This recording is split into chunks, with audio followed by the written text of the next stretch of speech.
Me মানিল welcome to my new ভিডিওতে আপনাদের সবাইকে স্বাগতম। আজকে হচ্ছে হেলমেট নিয়ে কথা বলবো। হেলমেটের বিষয়টা হচ্ছে যে সব জায়গায় হচ্ছে কি যে হেলমেট নিয়ে কথা হয়, আই মিন বুঝতে পারতেছেন। হেলমেট হেলমেট একটা আসলে খুব গুরুত্বপূর্ণ বিষয়।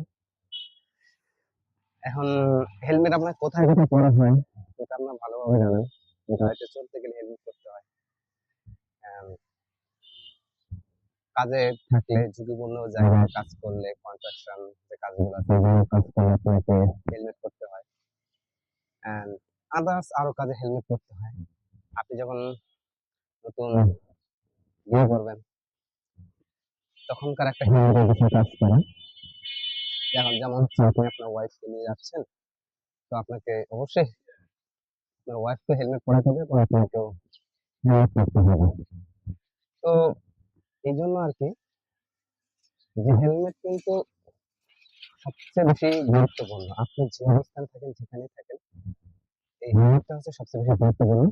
কারণ দেখা গেল অনেক রিস্ক একটা ফিল করতে হয়, মানে যদি না করেন তাহলে পরবর্তীতে গিয়ে নিজেকে পস্তাতে হবে। এই জন্য আর কি যেটা বলতেছেন, যে আপনি যে পর্যায়ে থাকেন না কেন,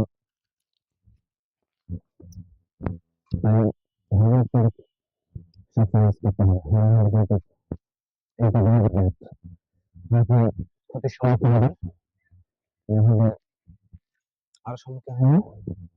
আপনি বুঝতে পারতেছেন যে আমি কোন বিষয়গুলো কথা বলার করতেছি। অ্যান্ড যারা বয়ফ্রেন্ড গার্লফ্রেন্ড আছেন তাদের জন্য বর্তমান যে রেয়ার বিষয়, বাইক পেলে সুন্দরভাবে উড়ে যান, জুড়ে যান, মানে উড়ে যে জুড়ে বসেন, যে বিষয়গুলো কাজ করে। এই জন্য হেলমেট অতি জরুরি। কারণ একটি দুর্ঘটনা সারা জীবনের কান্না। আপনি যে অবস্থানে থাকেন, তাই আমি মনে করি যে আপনার হেলমেট পরাটা সবচেয়ে অতি গুরুত্বপূর্ণ। তো যে যেখান থেকে ভিডিওটা দেখছেন অবশ্যই একটা লাইক দিবেন, কমেন্ট দিবেন এবং পাশে থাকবেন। সবসময় যেন আপনাদের জন্য অনেক অনেক ভালোবাসা, শুভকামনা ও দোয়া থাকবে। ধন্যবাদ।